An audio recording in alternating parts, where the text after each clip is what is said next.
Splat! Hi, we're the Living Tombstone. I'm Yoav. Yoav Landau. I started the Living Tombstone in 2011 with the intent of combining music production with being part of internet culture and fandoms. And I am Sam Haft. I'm the other half of the Living Tombstone, and together we make a fine team. Yay! So the reason that TLT makes so much content in gaming is because that's the culture that we belong to ourselves. Yeah, a lot of it comes from the aspect that Croc, like many nostalgia games from the past, like internet culture likes to like communicate with itself on things that we all grew up with, because that's kind of what's happening on the internet, is that we all share things that like we feel like we're personally engaged with things that we really care about, but because of the internet it's like, oh, I wasn't the only one who really liked about this by myself, playing on the TV by myself when my mom was in the kitchen and I was like playing PlayStation, playing Croc. So it's like it's much more common than you think, and I think because of it, that's like what we are very much about when it comes to how we go about making music. Is that it's really just about how common it is versus thinking that it's something in solitude you do. Absolutely. The internet is a place where anything you've ever liked, you can find a community of people who also care about it. Yeah, exactly. When it comes to what we do in internet culture and Croc, I think it really just has to do with how shared nostalgia is for a lot of people. And I think more beyond the just shared nostalgia, I think it's the fact that the game itself was something that, like, for example, for me, it's like I grew up with the series, with the franchise, like just really enjoying I think it's the fact that the main theme of it, like you start the game and it's like, oh my God, the theme is so good. And I know it sounds like, me going like, oh, I love the theme and I just happened to remix it. But in reality, I did, grow up with how the game just entices you, with how it presents itself as a very cheerful game. And then when you start playing it, you hear the characters talking. It's like very like cheapy, kind of like talking to each other. And then the characters are so endearing. Like the characters that Croc tends to interact with all have like their small little personalities, and so it doesn't feel necessarily like a tutorial. It feels like there's like an island of creatures that Croc interacts with, and they're like, you can jump on this thing, and by the way, I'm the king, and it's like very adorable. It almost feels like these aren't just post-it notes or something that tells you how to jump. It's a shared experience that we all have by ourselves, but we've all had those experiences on our own. And when it comes to Croc, it was so genre defying as a platformer at the time, and it really, I think the first time I played Croc was on one of those PlayStation Magazine demo discs, and I just remember thinking like, oh, this doesn't feel like other games I've played before. So the remix of the theme came to be literally because of how, given how I remember having a very immediate reaction as a kid to hearing it for the first time when I played the game. I remember how, because there's something that's hard to kind of quantify in this day and age, because everything's so easily accessible. You can just watch gameplay footage of a game nowadays, and for me it was more like, I got the CD, I got the game on PlayStation, and now I'm in the trust of the game that my parents got me, and hopefully it's a game that I like, and hopefully it's good. And then you start playing it and it's like the theme catches you immediately, and I'm having a lot of nostalgic reactions to it, because it's just very cheerful, but cheerful in a very like endearing, genuine way. It feels like it also captures because it's like starts you off like, in a very summer setting. The remix was the only intent of the remix is to see if, without because the intent is to definitely modernize it, but I think it's important to still understand what made, without using too many general words, like what made the original great. But it's more like, if you can enhance it and surprise fans in ways that could make it interesting, then where does it stand now if it was releasing in this day and age, and giving and hopefully giving the same kind of reaction to hopefully people who haven't played Croc before, to basically be like, this feels just as like grabbing in terms of like where is it going to take you as at least as an atmosphere, as a theme.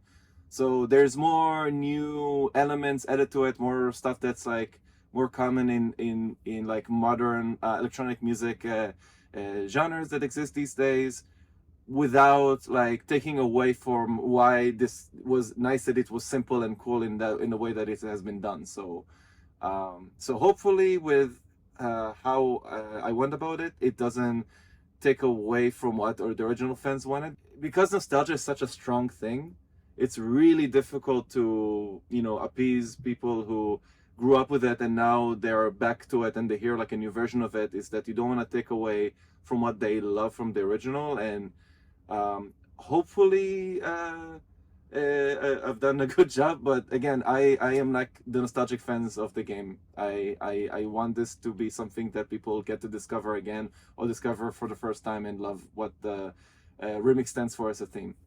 And I think part of your intent in the remix too is recapturing that feeling that we don't have a lot anymore now that culture is so immediately on demand, which is that feeling that any gamer has had who's played older games, is sitting on a title screen and just staying on it and listening to the music over and over and over again, because there's no other way to do that. There is no YouTube at the time, there is no Spotify at the time, and just being able to vibe out to this track, because on the one screen that would allow you to do that. Mm-hmm.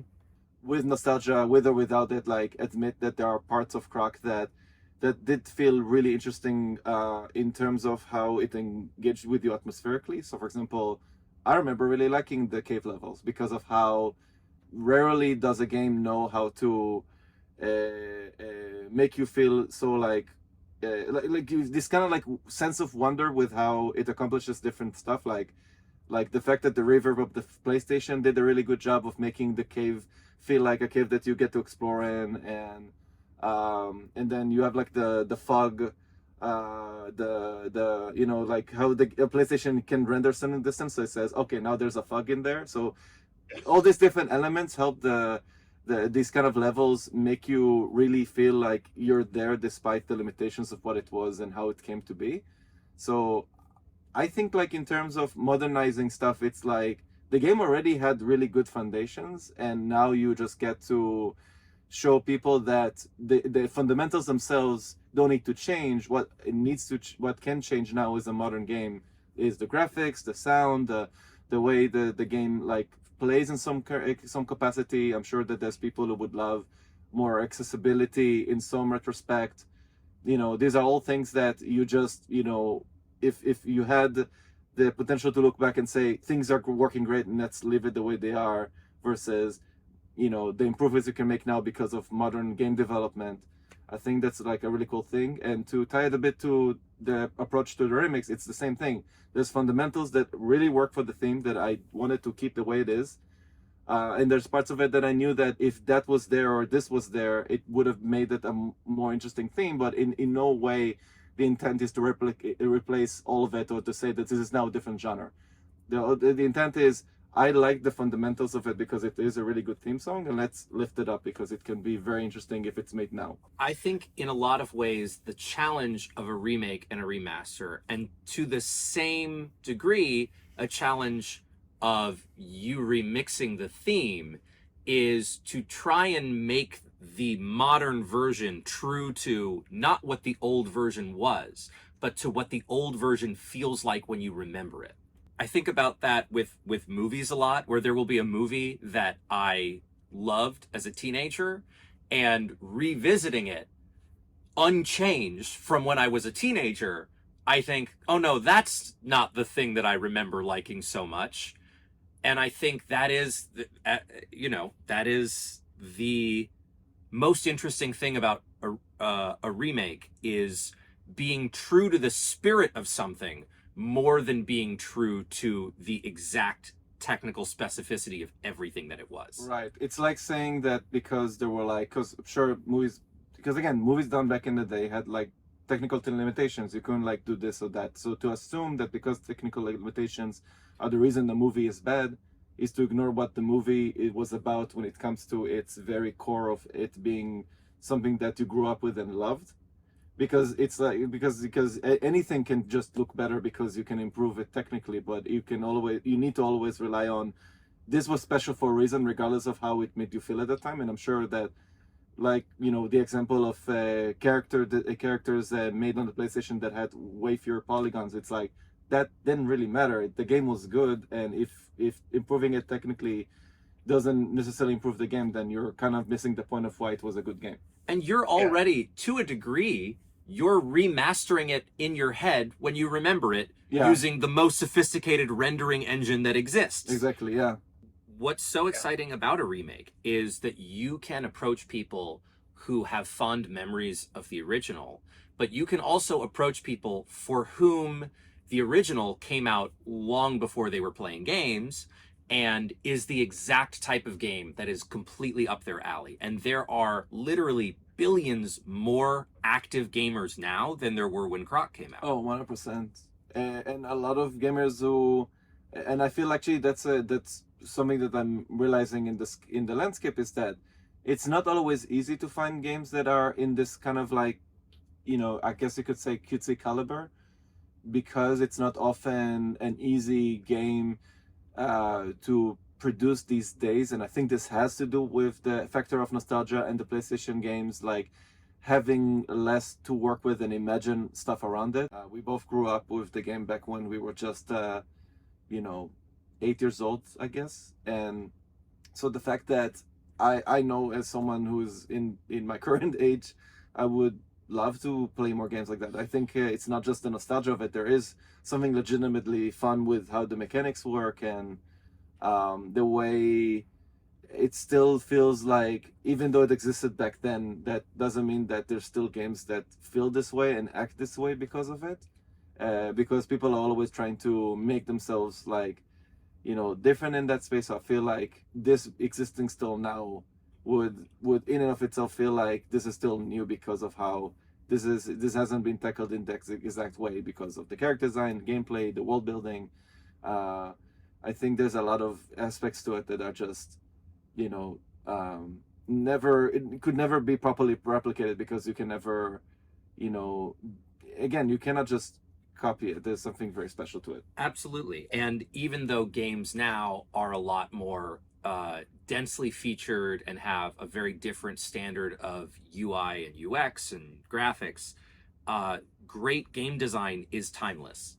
In the end of the day, it's really cool to be involved in something that's, given how I grew up with this game not knowing what this game was going to be when I grew up with it, because you get the CD and you don't know what's going to happen once you press the power button on the PlayStation, and then the game starts, and then the game slowly introduces you to its world, and you start to realize like that, you know, the game's way of pacing you through what this is and making you comfortable, and all the characters in it like are very much there to make you feel like you are a fish out of water character. Like Croc is not someone who belongs there inherently, and he slowly gets to be introduced to the world of it, going to different places, collecting gems. So even if it's like a lot of the staples of like what platformers are usually, the fact that the game just knew how to make you feel like, you know, like a fish out of water character.